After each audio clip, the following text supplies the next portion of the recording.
Welcome to Regen Circle. I'm your host, Paige Fay, and today I'm so excited to welcome Lauren Dunteman to the podcast. Lauren has a master's in environmental science and has been working to center farmer prosperity in our food chain for her whole career. Growing up on a conventional farm herself, her love of healthy ecosystems and farming came together when she discovered this concept called regeneration. Her focus is on decommodifying agriculture and creating a more just food system through ecological and social regeneration. Lauren is the Senior Associate of Regenerative Supply at Terra Genesis, an international regenerative design firm. She is also the Coalition Director of the Flatirons Farmers Coalition, a local chapter of the National Young Farmers Coalition. Today, Lauren and I are going to center our conversation on what it means to go beyond growing food regeneratively and look at how we can work together to become more regenerative buyers. Let's dive in. And thank you so much for joining me today. I'm so excited to have you on the podcast. Yeah, I'm glad to be here. Thanks, Paige. All right, so let's dive in. I want to start with your personal journey, Lauren. So you talked about growing up on a conventional farm and now becoming a leader in regenerative agriculture. It's really a fascinating journey and kind of unconventional, not a straight path. So can you share about how that transformation happened and what drew you to regenerative agriculture? Yeah. So I loved growing up on a farm. I really did. I didn't question it as part of my upbringing. Conventional agriculture just felt like agriculture. Like it didn't have that qualifier at the beginning. I just kind of thought that that's the way things were, and it's how you grow food. It's how you feed our community, and I really loved that. I was very hands-on with our business, and at the same time, when I started going to undergrad and was trying to figure out my own personal path as a professional, I was seeing my passion come out in environmental stewardship and advocating for the environment. And it felt like I was leaving agriculture behind to pursue that because they just felt like separate conversations. And I didn't exactly know how I wanted to do environmental work, which is one of the reasons I moved from the Midwest to Colorado. I will say the Midwest actually has a lot of really good work happening, but at the time I felt like moving to Colorado was an invitation for me to get caught up with what the environmental industry was doing. And it wasn't until I moved to Colorado that I ever heard of the term regenerative agriculture. That was brand new to me. And it felt like this full circle moment where suddenly what I was passionate about was being tied directly with this thing that I've always considered to be home, which is a relationship with growing food, being part of a farm community. And so I felt really, really inspired by the invitation that regenerative agriculture is bringing to the industry, which is using agriculture as a tool to support environmental health as opposed to something we need to like fix or diminish the harms of agriculture. And so that brought me into my graduate program. I did the Masters of the Environment program at CU Boulder, and there's a sustainable food systems specialization. Within that, I wasn't planning on going back to grad school, but it really just felt like this invitation that was made for me in terms of really marrying these two worlds that I had at most of my life considered to be separate from one another. And I entered that program with a really like narrow focus of what I thought the potential of regeneration was. I was like a big soil nerd. I thought I wanted to do like soil science, and all of the conversations at the time that I was hearing about regenerative agriculture was the potential of soil health and carbon sequestration and this very specific focus on what regenerative agriculture can do for the soil under the crops that we're growing. And I think that enthusiasm is well warranted. But what I really appreciated about my time in grad school and since then is this really substantial zooming out to acknowledge that regeneration is affecting everything. Biodiversity, water, air, a lot of different social indicators as well. And so my enthusiasm became even larger as soon as I entered the conversation a little bit more deeply and realized that I actually care about regeneration, not even just for the environment or like specific environmental benefits, but this systemic shift that we are able to dive into this a little bit more deeply in the conversation today. But I found my lens zooming out more and more, and actually found myself near the end of my program with a pretty significant focus on the social side of the food system and how a lot of social dynamics that were influenced by like colonialism actually are still really present today in the way that we talk about regeneration and sustainability within the food system. And so when I left my grad program, I was feeling really passionate about making sure that the way I was showing up in the industry around supporting regenerative agriculture was not leaving that social component behind. That's such a fascinating journey. I think a lot of people that enter into the regenerative space, there's some judgment on conventional agriculture and specifically judgment around producers and how they're producing. And um, because of your background, I think that the social piece of it becomes really important because you understand the people and their livelihood and that this is their perspective. This is the paradigm that they're operating from and that they're still growing food. And it's an incredibly important aspect of our social heritage as a country. One thing that you were touching on towards the end there is the concept of colonialization, or otherwise said as, a decommodification of our agricultural system. Can you speak a little bit more to what you mean about decommodifying agriculture and creating a just food system and what that can look like? Yeah. So this is the big topic. So I'll do my best to kind of navigate through some themes here.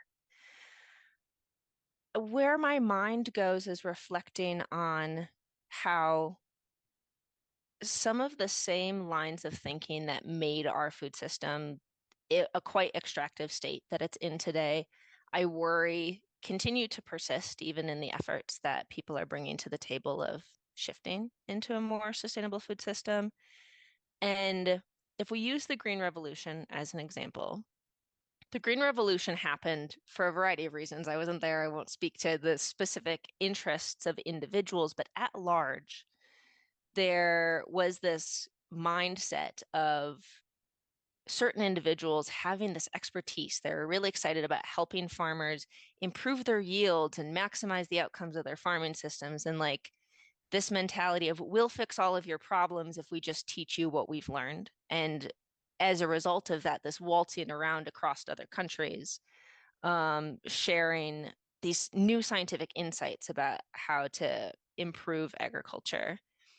And what is rooted underneath that process that has resulted in a very commodified food system is this perspective that a couple of key individuals can gain expertise and make the world a better place by just telling others, hey, this is what I think you should do based off of what I know, what I've learned.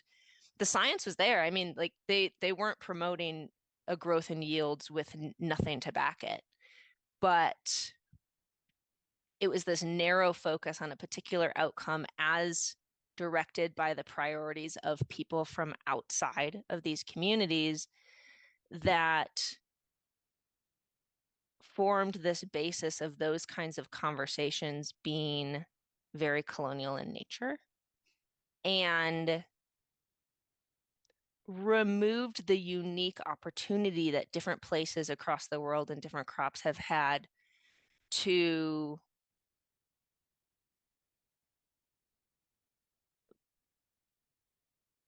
I suppose like the way I want to explain it is expand or grow in a unique way based off of the culture and the soil and the context and the climate. And so, one challenge that we've seen across the food system for quite some time is this ignoring of place, this ignoring of the expertise of the people that live in and steward those places.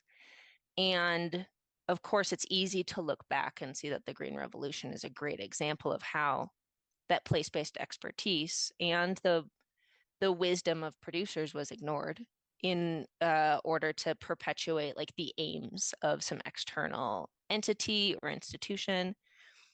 And what I'm really passionate about now is making sure that we don't fall into those same traps as the food system pursues a more sustainable future.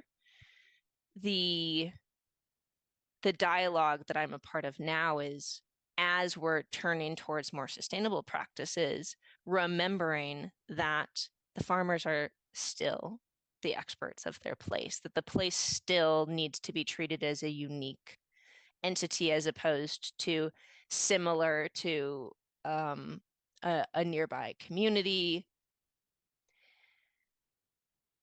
And the reason that that's important to me is otherwise we fall into that famous quote of like fixing the world's problems with the mindset that created them. And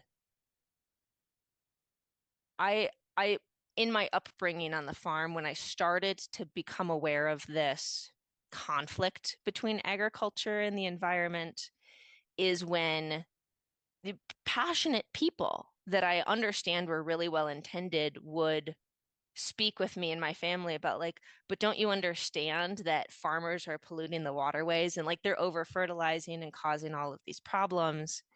And I see where those people's passion came from. It's something I hold really deeply to, is like, oh my gosh, we're at risk of damaging something that is so important to us as people.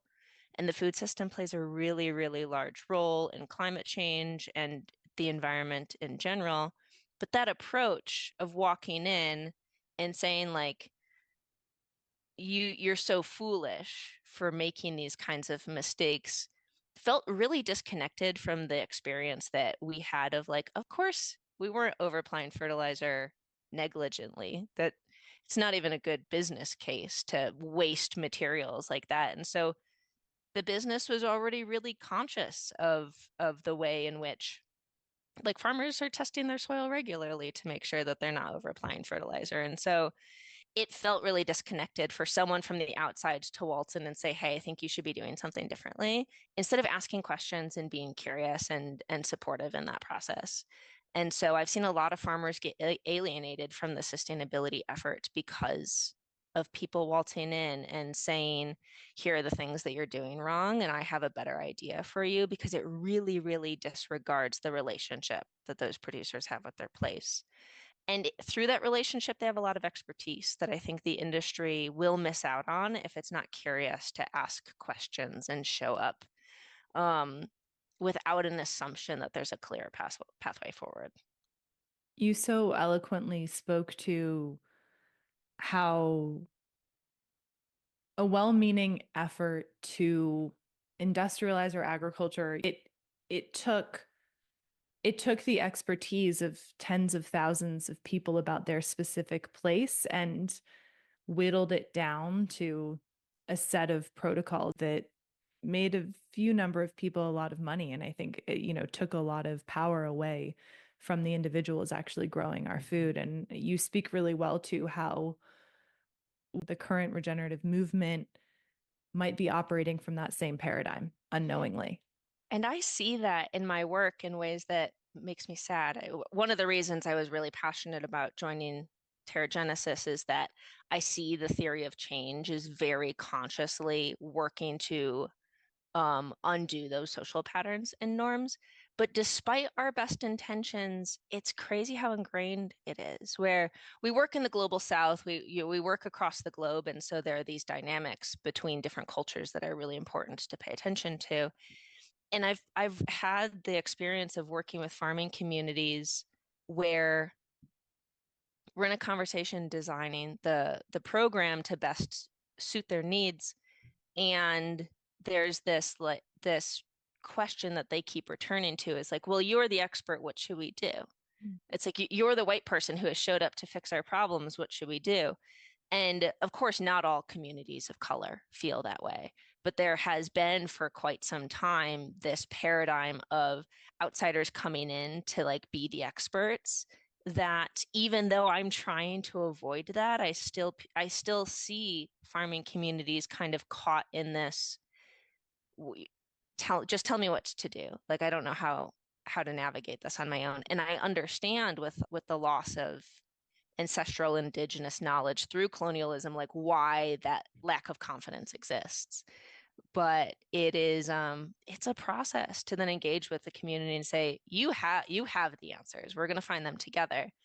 What did your ancestors do? What does your neighbor do that inspires you? What about this land feels special to you? And like kind of navigating past the assumption that I just have a recommendation to give is it's difficult, but it's important because, like you mentioned, otherwise we just continue to lose really valuable wisdom.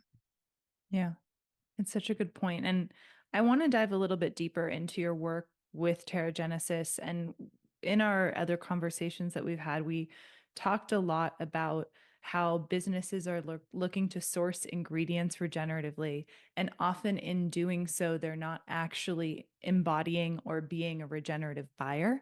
And that encompasses so much more than just purchasing an ingredient that is regenerative or certified as regenerative. I think the phrase in our initial conversation was a brand can purchase regenerative ingredients and still be an extractive buyer. Can you talk a little bit more about the experience of witnessing that and maybe how you've begun to unravel that in your work? Yeah. So I think because of a lot of these paradigms that we were just reflecting on, having coming from past agricultural movements of certain individuals mandating how communities grow their crops, there's a risk in the industry that brands that are well-intentioned and want the footprint of their crop to be better might seek a regenerative crop and put all of the responsibility of that on the producer and not actually change the way that they're showing up as buyers to support that kind of transition. In that example, those brands could be operating from the same paradigm of before instead of really contemplating and questioning what it means to be in relationship with these producer communities. And, this looks like manipulating farmers or the marketplace in general to meet their own priorities. Like corporations are coming up with some pretty clear environmental and social priorities. And to be clear, I think they're really, really important. That's why I do the work that I do. But in placing those as the most important priority or as the sole priority for a project to meet, um, brands are asking the rest of stakeholders to meet them where they're at. And this can place a lot of risk on producer communities. I think a great example, which I know others on this podcast have spoken about, is like the opportunity and risk that exists within the certification space. Um, as a consumer, when I walk into the grocery store, I like to use certifications to help me navigate my purchasing. Certifications I view as like a proxy for trust. When I don't know the brand or the people working at the brand or the farmers that they're working with, certifications can give me a little bit of transparency into the way that a project is run or the way that the production looks on the ground.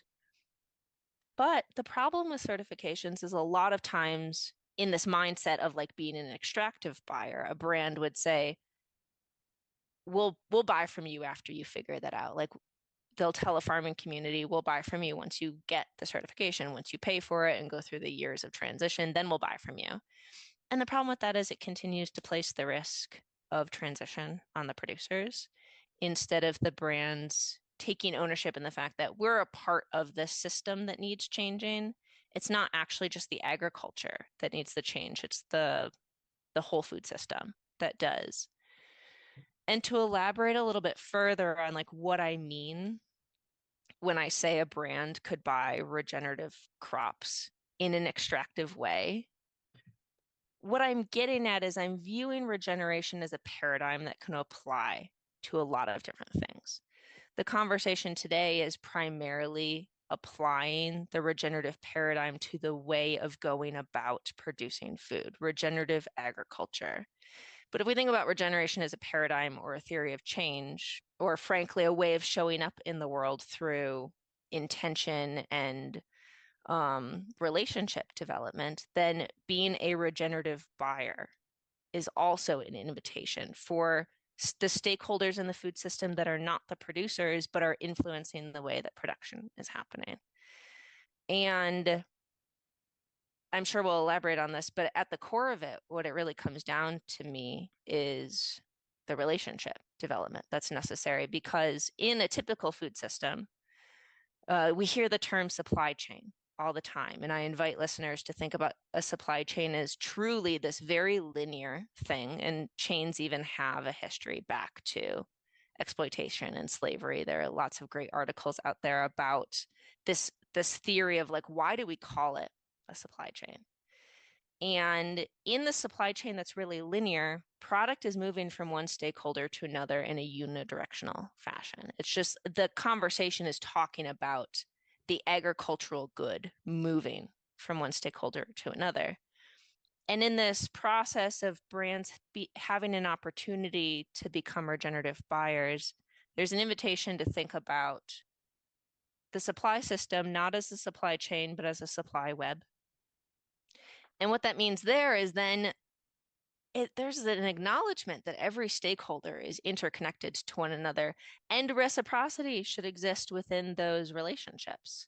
And so a regenerative buyer then is not just showing up asking their farmers or their manufacturers or their customers for something, but exploring how those relationships can be in reciprocity with one another. Hmm. And it's so well said. And I think I want to talk a little bit about for people that are maybe they shop at the grocery store, like you're saying, and they're trying to navigate how to purchase food in a way that's going to be more nutrient dense for them and their family, that's going to be better for the planet and the people growing their food. And they are looking to these certifications. There's a handful of certifications that are out there right now, but if we're just having a general conversation, what do you think would be lost if you actually were able to walk into a grocery store and see some sort of regenerative certification across even half the products in the store, which Right. would be a massive leap from where we are today? We're at probably maybe 1 or 2% if you're at a natural food store today. Mm-hmm.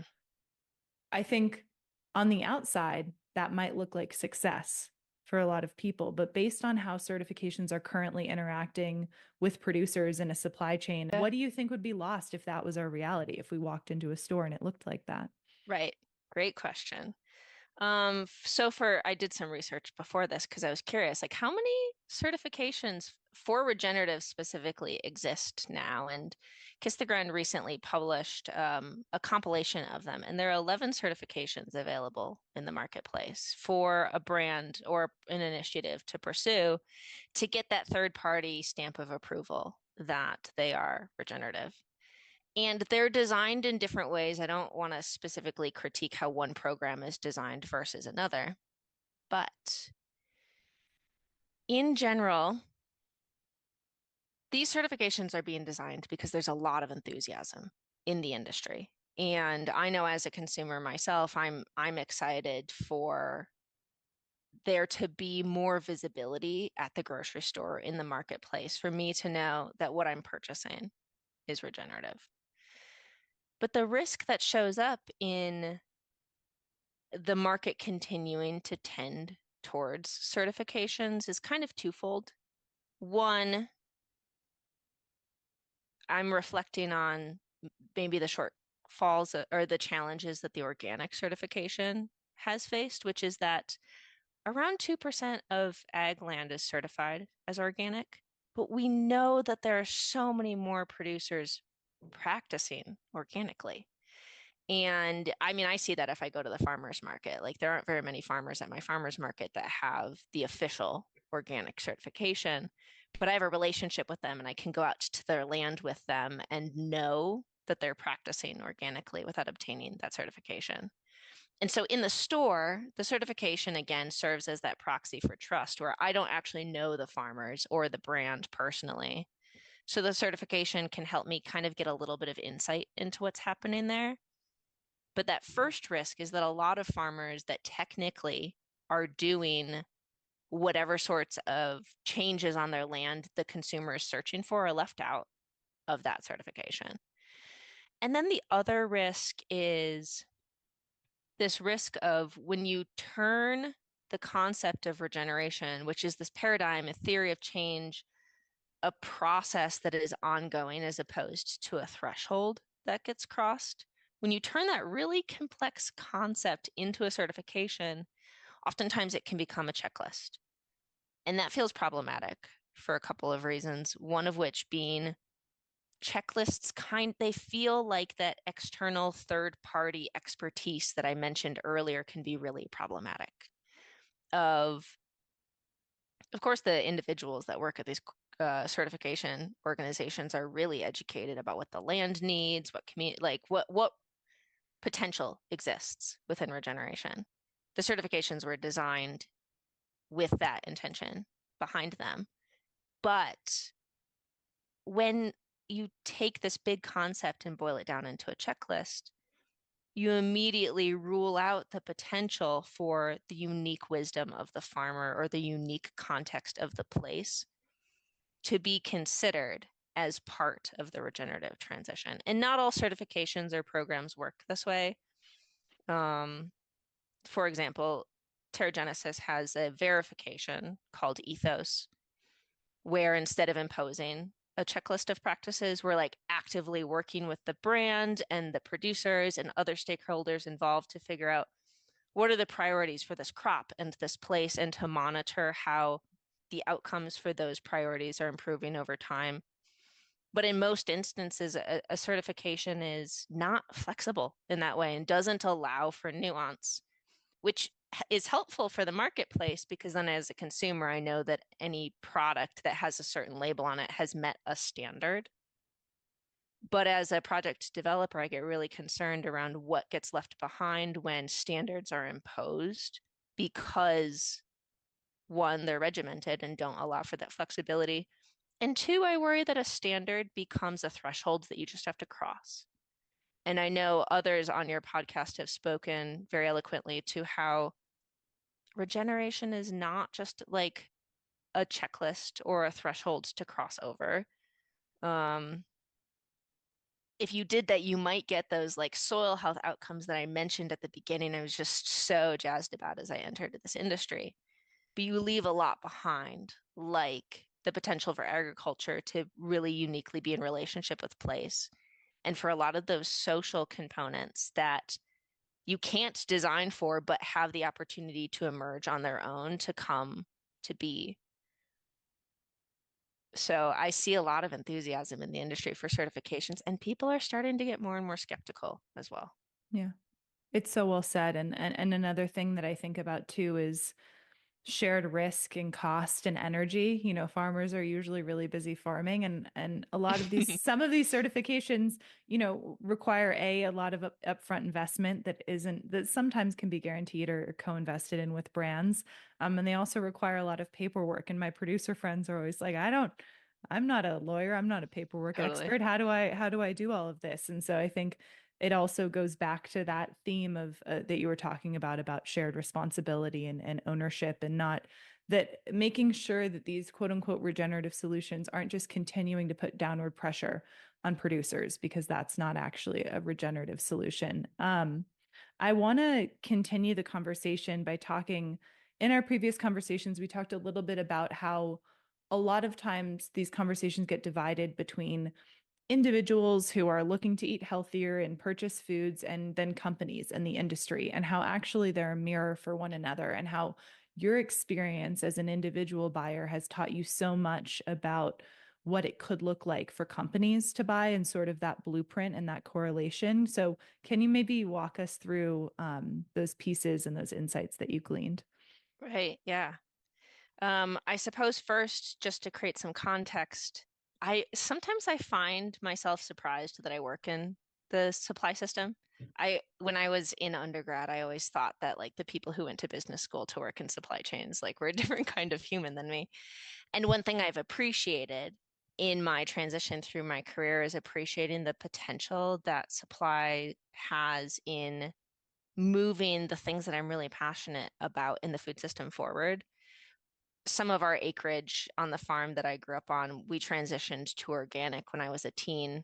And my dad did it for the market opportunity. I mean, he's a business person. And so I was able to see how strong of a role the marketplace has in shifting his perspective. Um, and then through my work personally, I've also been able to see how much of an opportunity the marketplace has to be centered in relationship as opposed to just crunching numbers like I kind of pictured when I thought about people who work in supply chain. And now I have the opportunity to reflect on like what is that marriage between what I learn in my personal world and what I get to see in the industry professionally look like? And it's recently had me reflecting on the relationship I have with my current purchasing of food. I participate in a CSA. And for those who aren't familiar, a CSA is community supported agriculture, where in relationship with the farmer and your community, you have an invitation to pay for your produce at the beginning of the season, which feels really counterintuitive as a buyer. Like we're so used to just walking to the grocery store and buying what we need the day of.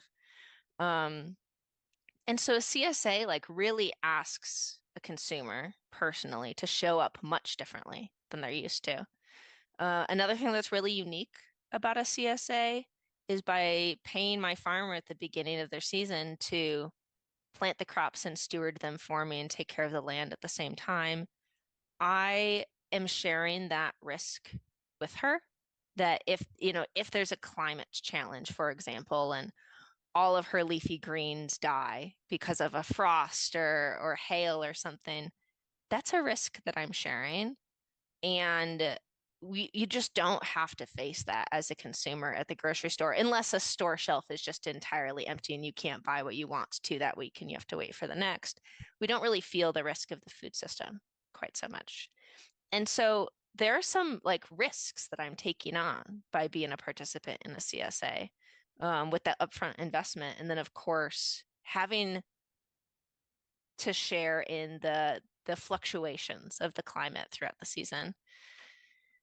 And there are a couple of other things that don't bother me, but I think are important to point out for the sake of this example is like I get crooked carrots. They're not all perfectly straight like the standard that you see at the grocery store. And I also sometimes get crops that I don't love as much. Like I'm learning to love rutabaga. But it's encouraged me to be really creative in the kitchen. And so every other week I go to the farm and I pick up these veggies. And so I've shared so far what the challenges of participating in a CSA are, but clearly there's a reason I do it. And those reasons are just like they continue to emerge in unexpected ways. I mean, the obvious kind of ones that I predicted at the beginning is that it's really convenient that the vegetables that I'm picking up on Thursday were harvested the day prior. Like my produce is so fresh, it just lasts me a lot longer. So I don't have as much food waste. It's not like it's been in shipping for a week and a half before it even gets to me.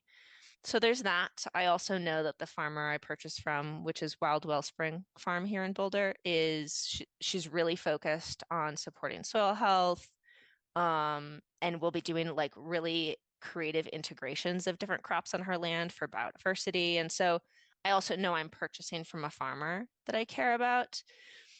But there have been these unexpected benefits that I didn't know I was signing up for when I began, which is this emergence of my relationship with her and her place. And then also the community that I'm building in being a part of the CSA. Like I'm not going to make friends when I go to the grocery store. Frankly, I don't want people to talk to me when I'm at the grocery store. But when I'm at the CSA pickup, we hang out for like an hour and I'm getting to know others in my community that have the same values as me, that have also gone through the challenges of a CSA in order to show up. And we realize that we're not just there because it's the food per unit of product purchased is cheaper or because it's not just for one specific reason, but this whole suite of values that we're finding really aligned with one another. One of my CSA members has come up with a recipe that she shares with everyone each week so that we can get creative with what we're buying.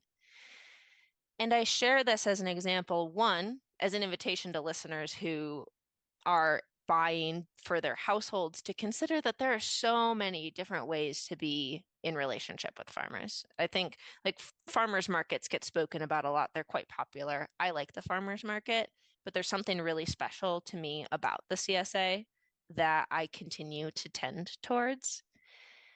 And I think that there are a lot of parallels between my experience at a CSA and what we can ask brands to consider as they grapple with their relationship with purchasing and becoming a regenerative buyer. Forward contracts are a great example. Farmers are taking on a risk to transition to regenerative practices. The data shows that it is better for the farm business after the farm is transitioned. Their input costs are lower, their farm is more resilient. But like I mentioned earlier, the market had a really strong influence on how we managed our farm growing up. And that is very, very true still today for most producers. If the market demand isn't there, it's hard to justify a change, even if it makes sense. And so if brands show up as a regenerative buyer by building really meaningful relationships with their farmers and using forward contracts, for example, as a way to share risk, then they're participating in creating a kind of change that doesn't require them to just wait until the product is conveniently available in the marketplace. And that risk sharing can vary. We see other brands engage with their producers where they're not using forward contracts, but they are paying producers at the beginning of the program for practice adoption, or they're investing in infrastructure, or they're helping invest in cooperatives of farmers for training and leadership. So there is this commitment that brands can make at the beginning of an initiative that says, I know you're not ready to sell me your product right now, but I still want to be here for you. And some other parallels with CSAs is just that in addition to sharing risk and responsibility, that relationship development. And I wanted to speak a little bit to how I've seen brands benefit from engaging in this way, because similarly to how there are some outcomes I couldn't have expected, I think brands are starting to witness that there are benefits from engaging in this way that they didn't necessarily write in their proposal to their team when they submitted their budgets for the year. And so, of course, there's supply resilience from an ecological perspective. We know that purchasing from regenerative agricultural systems gives farmers an opportunity to be more ecologically resilient, and that has a direct relationship with the resilience of the sourcing system that brands are building relationships with. We have a farming community in Ecuador that had a rainstorm a couple of years ago, and their neighbor's farm slid downhill. It was really catastrophic. But because of the way that they're producing regeneratively, they were able to weather that climate event in a much more significant way. And that meant that their purchaser didn't have a supply disturbance in the way that a lot of other purchasers did. So there's this benefit of ecological resilience that brands are getting. I also think it's important to speak to social resilience. The importance of relationship is just really, really critical. And an example there is that when the war in Ukraine started, Ukraine is a very, very significant producer of sunflower and sunflower oil. And so the sunflower oil industry got really disrupted, especially at the beginning of that war. And large multinational corporations were suddenly scrambling because their original source of sunflower oil was no longer one that they could depend on. And I heard this story from a brand that's based here in Boulder that has relationships with farmers in Colorado through their regenerative sourcing program, where those farmers are growing sunflower for them here in the States.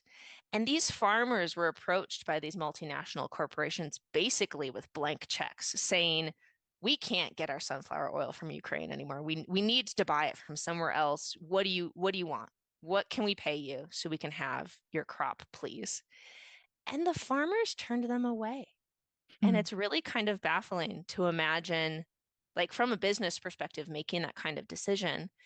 But they're anecdotally, like the reason that the farmers decided to do that is because this local CPG that has been investing in them to become regenerative for years has been with them even through the difficult parts of transition.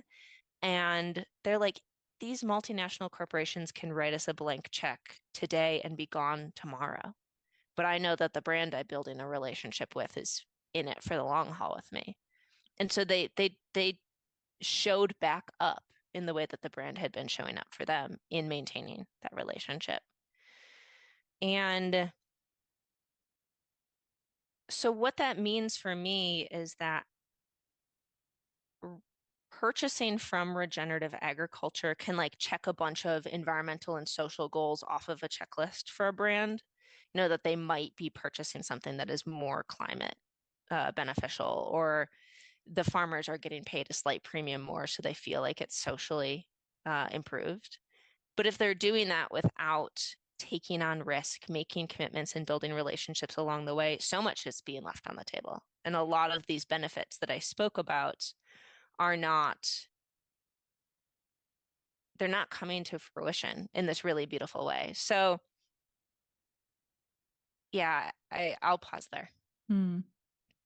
Thank you for sharing all of that. Truly, I think you have such a unique insight into what's actually happening for both producers and buyers on both sides of the equation and what's going right and what's going wrong. And I think one thing that you illuminated for me as well is that, as an individual buyer, it's not that there isn't a downside to me just going to the grocery store and buying whatever. It's just not, you can't see it as much. You're Mm-hmm. not driving the extra 10 minutes, you're not spending the extra time, you're not having to work with new ingredients, but you are getting food that's far more nutrient deficient, that's not going to be as flavorful, even if you ignore the climate or soil benefits, even if you ignore the social benefits.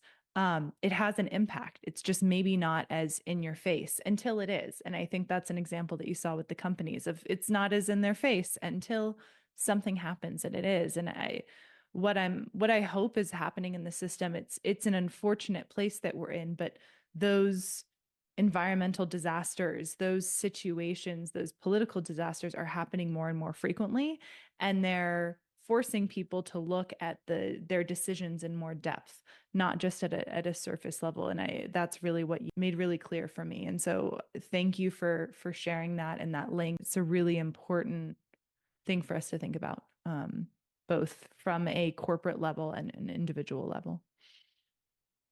Yeah, of course. So I want to talk a little bit about where we go from here. Mm-hmm. Whether you're an individual purchasing for your household or you're a company that's purchasing for your brand. We've talked a little bit about what it looks like to be a regenerative buyer. But what we haven't talked about is that the loss of natural constraints that happened when we industrialized our food system. And I'd like to talk a little bit about how do we reintroduce healthy constraints. And you talked a little bit about cost sharing and some of that, but how do we really look at the expense of both social equity and on our ecologies and how we maybe reintroduce healthy constraints that allow us to act in reciprocity? Mm.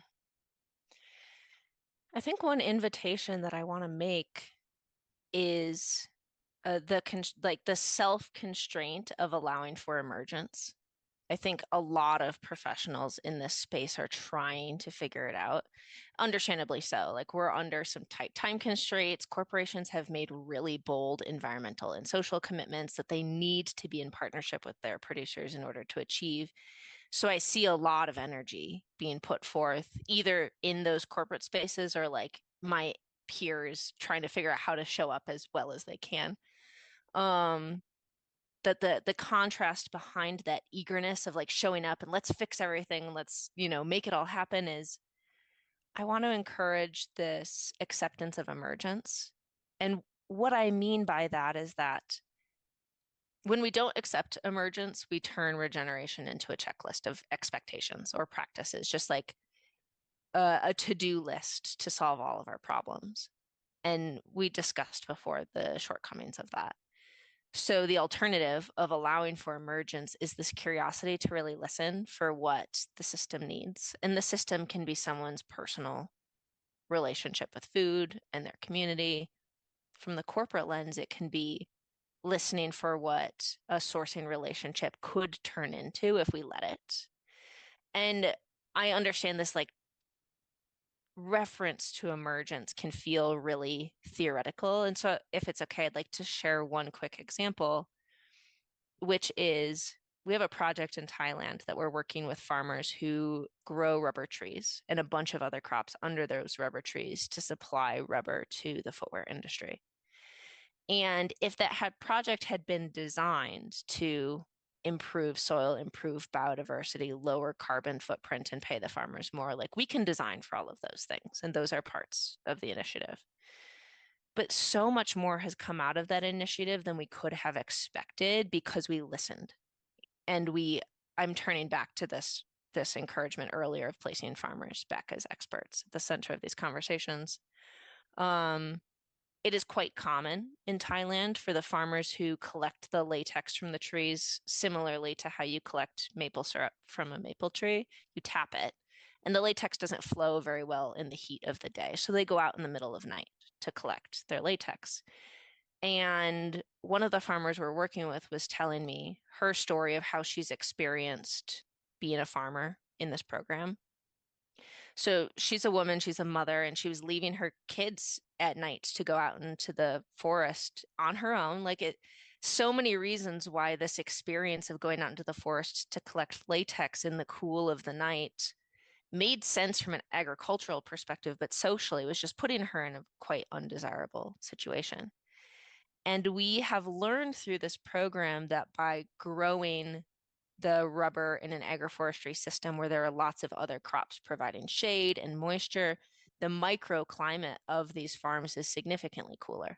Like you can use thermometers to tell that there is this concentration of oxygen and cool air in these forests that their neighboring conventional forests are much different. And so as a result, Chawtip, this farmer, is able to go out into her forest during the day with her children to collect the latex and meander around and find herbs and fruits that she's integrated into these systems. So her experience as a farmer, as a mother, as a leader in her community looks entirely different because of the temperature of her farm. That was an outcome that emerged. We didn't plan that. We can't design agricultural systems to be perfect. They are perfect if we let them be. And so I do think that the industry needs to take a little bit of a step back to allow for curiosity and emergence to continue to exist while we're navigating trying to also formalize things and make them really clear to get everyone on board. I have chills after that example and just the unplanned beauty of it. And it's something that I think that a lot of companies, that's not been a part of the lexicon, but it's those types of examples that are starting to create the space for individuals and businesses to allow and inspire emergence in their own lives and in their businesses. And the result is beauty across the board. And I think that is the inherent value of a natural system over an imposed system.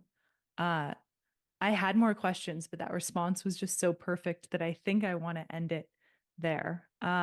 Lauren, thank you so much for your time today. The conversation was so rich. The perspective that you bring is so unique, and thank you for the work that you're doing in the world. It's just absolutely inspiring, and I hope our listeners can take away on some level what they're buying and they're purchasing might look like on an individual and on a corporate level. So thank you so much. Thank you for having me. Thanks for joining us today. If you have a chance to subscribe, rate, and review the podcast, it helps us so much. Thanks for tuning in today. Until next time, welcome to the Circle.